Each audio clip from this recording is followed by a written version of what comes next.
السلام علیکم ورحمۃ اللہ وبرکاتہ۔ ناظرین و مستمعین، یقیناً آپ خیریت سے ہوں گے اور خیریت میں ہوں گے۔ رب رحمان آپ کے لیے خیر اور خوشی کے سارے دروازے کھول دے، آمین ثم آمین۔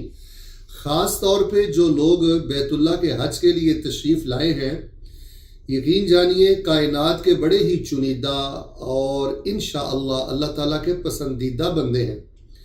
اگر وہ اخلاص کے ساتھ آئے ہیں، رزق حلال کے ساتھ آئے ہیں اور خود کو بخشوانے کے لیے آئے ہیں اور توبہ کی نیت سے آئے ہیں اور ایک جذبہ لے کر آئے ہیں، تو یقیناً یہ اللہ سبحانہ و تعالیٰ کے خاص مہمان ہیں، اور احادیث میں اس فضیلت کا اشارہ بھی موجود ہے۔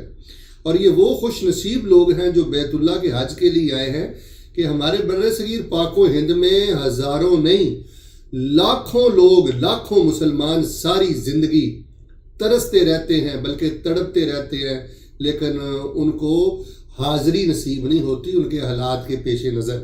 ایک تو اپنے آپ کو بہت خوش نصیب سمجھے جی، اور دوسری بات یہ ہے کہ باوجود اگر آپ کو چلنا پڑتا ہے، عزیزیہ سے آنا پڑتا ہے، اور یہاں کے جو منتظمین ہیں وہ کبھی آپ کو کوئی لمبا چکر لگوا دیتے ہیں، تو اس کے باوجود بھی آپ لاکھوں سہولتوں میں ہیں۔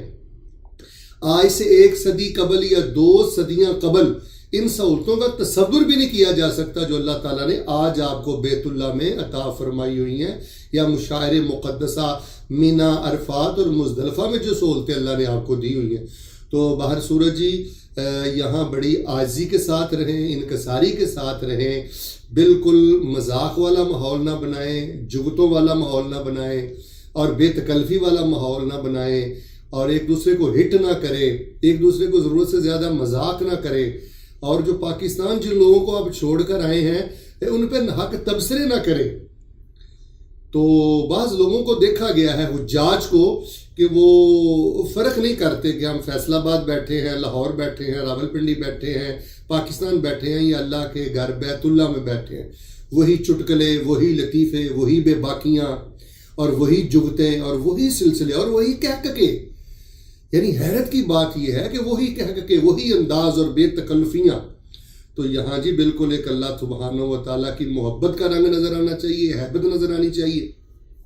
اور دوسری بات یہ ہے کہ یہ جو سیل ہے نا آپ کا موبائل، اس کا بہت حرم میں کم استعمال کریں۔ مجھے یہ بات کرتے ہوئے شرم محسوس ہو رہی ہے کہ بعض بزرگوں کو دیکھا گیا ہے کہ وہ بالکل آواز اونچی کر کے فیس بک دیکھ رہے ہوتے ہیں، اس میں موسیقی بھی ہوتی ہے اور غنا بھی ہوتی ہے، اور ظاہر ہے ہمارا عورتیں بھی وہاں پر نمایاں ہوتی ہیں۔ تو اللہ کا واسطہ دے کے کہتا ہوں کہ کم از کم چلے، آپ موبائل کے بغیر نہیں رہ سکتے، جینا مرنا بھی اسی کے ساتھ ہے، تو حرم میں تو فیس بک نہ دیکھیں، حرم پر تو آپ بیٹھ کر یوٹیوب نہ دیکھیں، واٹس ایپ تک سے آپ گریز کریں، اور آپ نے سے کچھ پڑھنا ہے تو ناظرہ پڑھیں، تفسیر پڑھیں۔ اور میں آخر میں یہ بھی بات گوش گزار کروں گا، یہ جو دوست آتے ہیں نا حج پر یا عمرے پر، کوشش کیا کریں کہ حرم میں اکٹھے نہ بیٹھا کریں۔ چاہتے نہ چاہتے بے تکلفی ہو جاتی ہے، غیبت ہو جاتی ہے، فضول بات ہو جاتی ہے، وقت بہت ضائع ہوتا ہے۔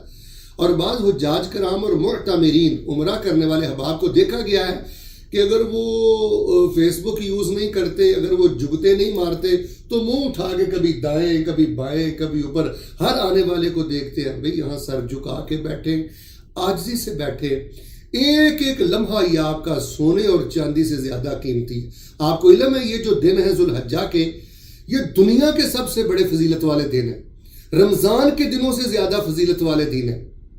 سب عبادات ان دنوں میں جمع ہے، کسی اور دن میں ساری عبادات اس طرح جمع نہیں ہوتی جس طرح ان 10 دنوں میں جمع ہے۔ دیکھیں نماز اس میں ہے، دین کا حج کا سفر اس میں ہے، عمرہ اس میں ہے، حج اس میں ہے، قربانی اس میں ہے، روزہ اس میں ہے، تلاوت اس میں ہے، تسبیح اس میں ہے۔ تو یہ جو ایام ہیں، یقین کریں لمحہ کی عبادت یہ برسوں کی عبادت پر بھاری ہے۔ تو لہٰذا اکٹھے نہ جی بیٹھیں دوست احباب، شغل میلے کا آپ ماحول نہ بنائیں۔ تو بھائی پوچھ رہے تھے شیخ صاحب سب سے افضل حج کس کا ہے؟ تو یہ دیکھیں جی اللہ کے معاملے ہیں، کون کتنے اخلاص کے ساتھ آیا ہے اور کتنے جذبے سے وہ معافی مانگ رہا ہے، اور کتنا حیا ہے اس کے دل میں اللہ کے گھر کا، یہ تو معاملہ اللہ کے پاس ہے۔ لیکن حافظ ابن قیم رحمہ اللہ نے جو لکھا ہے وہ ہم آپ کے سامنے پیش کر دیتے ہیں. وہ فرماتے ہیں کہ اس شخص کا حج سب سے زیادہ افضل ہے جو سب سے زیادہ ذکر کرتا ہے. ہر وقت کوئی نہ کوئی کلمہ پڑھتے رہیں، لا حول ولا قوت الا باللہ. اللہ یہ تیری توفیق سے میں یہاں پر پہنچا ہوں. بڑے بڑے مالدار نہیں آتے، بڑے بڑے ہمتوں والے نہیں آتے. لا حول ولا قوت الا باللہ. سبحان اللہ و بحمدہ، سبحان اللہ العظیم، سبحان اللہ والحمد للہ ولا الہ الا اللہ واللہ اکبر. تو سب سے افضل حج اس بندے کا ہے جی جو اخلاص کے ساتھ حج کرے، سنت کے مطابق حج کرے، رزق حلال سے حج کرے اور ذکر والا حج کرے. اس کے وجود پر ایک ہیبت طاری ہو، ایک محبت نظر آئے کہ واقعی طور پر یہ اللہ کا مہمان ہے، فرق نمایاں نظر آئے. تو باہر صورت جی یہ سوشل میڈیا اور آوارگی اور بیجا تبصروں نے حج کے تشخص کو بھی خراب کر دیا ہے. تو یہ چند ضروری نصیحتیں تھیں، وصیتیں تھیں. اپنے لیے بھی دعا کریں، اپنے پیاروں کے لیے بھی دعا کریں. میں آخر میں دعا کرتا ہوں اللہ تعالیٰ جو ہمیں سن رہے ہیں ان میں سے جنہوں نے حج نہیں کیا، اللہ ان کو بیت اللہ کا حج نصیب فرما. اور جو حجاج کرام ماشاءاللہ تشریف لائے ہوئے ہیں اللہ ان کا آنا قبول فرما.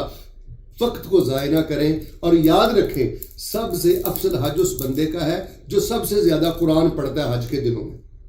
یہ میں نے آپ کو راز کی بات بتا دی. اپنے نوافل میں زیادہ قرآن پڑھیں، چلتے پھرتے قرآن پڑھیں. میں آپ کو اکثر کہتا رہتا ہوں اپنی ڈائری ایک اپنے پاس رکھیں، حرم میں بیٹھ کر کچھ قرآن کا ترجمہ یاد کریں، کچھ اللہ کے نام آپ یاد کریں. اللہ آپ کا حامی و ناصر ہو. جو آپ کے پیارے فوت ہو گئے اللہ ان کی بخشش فرمائے، جو زندہ ہیں اللہ ان کو صحت دے. اور میری یہ دعا ہے قلب راسخ سے کہ اللہ تعالیٰ آپ کو ساری زندگی کسی انسان کا محتاج نہ کرے. اور جو میں نے آپ کی خدمت میں پیش کیا ہے اللہ عمل کی توفیق عطا فرمائے. آمین ثم آمین.